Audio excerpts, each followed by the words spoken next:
Անվարչապետ հայտնի դարձավ, որ Ադրբեջանից կրկին վարելանյութ է գալիս, սա ինչպես է լինում, կառավարությունը բենզին վարելանյութ կրողներին տեղյակ է պահել, ասել է, որ կարող եք արդեն Ադրբեջանից ձեռք բերել, ներկրել, սա արդյոք բոլոր ընկերություններին է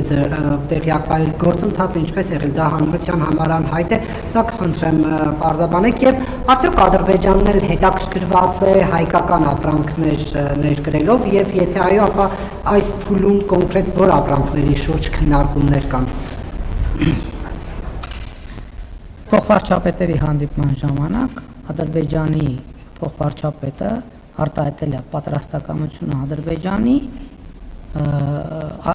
վաճառել նավթամթերք։ Հայաստանի կառավարությունը նախնական ուսումնասիրելով դաշտը այն գործարարներին, որոնք մեր գնահատմամբ հակված չեն լինի դրանից քաղաքական ակցիա սարքել, ասել, որ օրինակ կառավարությունը մեզ ստիպում է, որ մենք Ադրբեջանից բենզին գնենք, իսկ մենք չենք գնում բենզին, որովհետև եւ այլն եւ այլն։ Մենք ասել ենք, որ կա այդպիսի հնարավորություն։ Եվ երկու կողմերի ընկերությունները,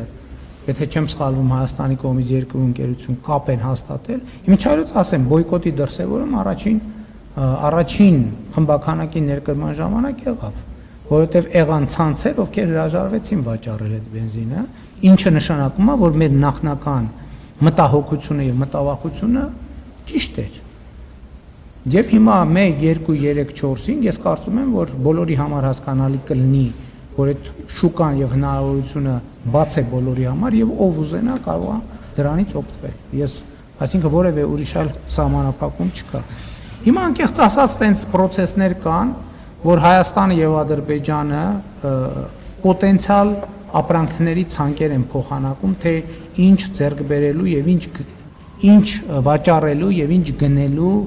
հարցում են հետաքրքրված եւ process գնում է, երբ որ նորություններ կլինեն կիմանանք։ Այսինքն կա քննարկում։ Ես գիտեմ, որ նախնական ապրանքախմբերի ցանկեր են փոխանակվել, դեռևս ուսումնասիրության process-ը։